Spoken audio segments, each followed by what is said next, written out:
All right, there's a recording. Folks, I have seen episode 3 of Alien Earth, and it is buck wild.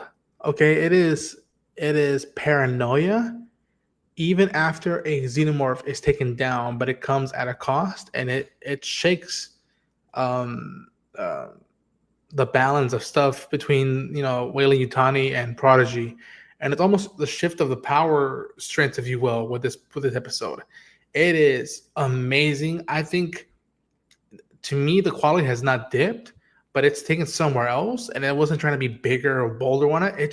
It's going more um psychologically fucked, and I love that about this episode.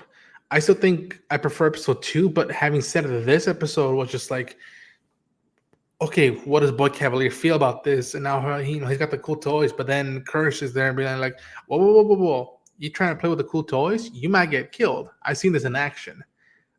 It looks for host like you, and then be like, okay, I don't want to get killed. You're in charge. You handle this. And Kirsch be like, fine, as you wish.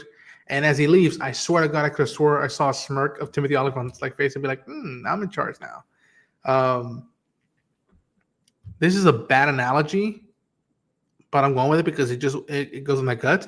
It feels a lot of like Calvin Candy and of Steven from Django Unchained, where like Calvin kind is in charge of the whole plantation, the whole thing, but Steven runs the place.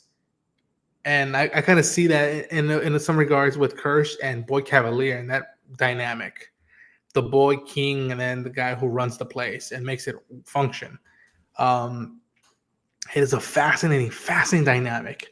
And then you see how much I love that, going back to the sibling, which is what made me care a lot. Big part of this episode, 2 episode premiere was Joe and Wendy, and how much, even when Wendy tries saving Joe, Joe kept saying, "You got to go, get out." He knows she's synthetic, and yet the older brother instincts are kicking in and be like, "No, I need to protect you." And he got attacked, but now they took off his liver, and they forcibly got a facehugger out successfully without getting anybody impregnated.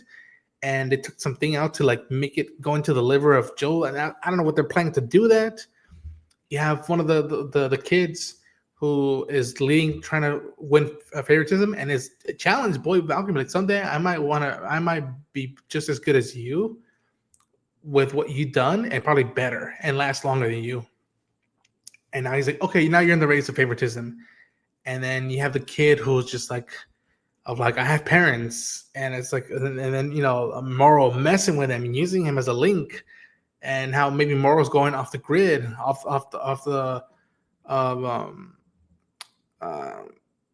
just go on his own to be like, no, these creatures are just as much my responsibility. They're my whole life now, so I'm gonna bring her back. And him realizing, oh yeah, my boss, she's dead now. I'm working for her granddaughter. It just bonkers episode. If you see my reaction, I apologize. The whole time I'm just like this, or I'm saying the same words, and that's just because how much just hooked in. I'm like, what is gonna happen now? One of them is losing their cool of like, a couple of them are losing their cool of like, where's our individuality? And some of them right now are being the good students, being the noble students, good children follow orders, or whatever may have you, whatever analogy you want to use. But just blast of an episode 3, and now I need to see episode 4. I'm like, okay, you have me hooked for this series. I need more.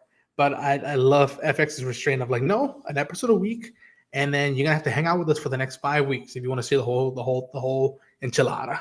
And all I'm gonna say is that shit's gonna go fucking wild, creepier, and just bad stuff is gonna happen more. And I just hope Wendy and Joe make it out. I hope others make it out cool, but yeah, Kirsch and some of the other kids took the position leading role, and it was fascinating to spend time with it, because I kept saying, where's Wendy and Joe? But then again, I'm like, but wait a minute, they're not the only characters in this story. There's others, I give them props for being like, no, they're unavailable right now. They gotta rest up. How's everybody else feeling about this? Because there were more people involved, more kids, more humans, and more maybe non-humans involved. So I give him props for that. And again, production design, The way they make that creature move, even though someone in the suit, thank God, I'll take that over CG any fucking day of the week, any month of the year, please. And yeah, man, just seeing people generally care about Wendy, even though they know for some that she might not be human, but even that line of like, we shouldn't have done this. Like if we, we were on the brink of changing stuff, and now we risked all that just because, the kid who had built up his cool toy found the new cool one. He's like, I want that, and I'm willing to risk this toy for that new one.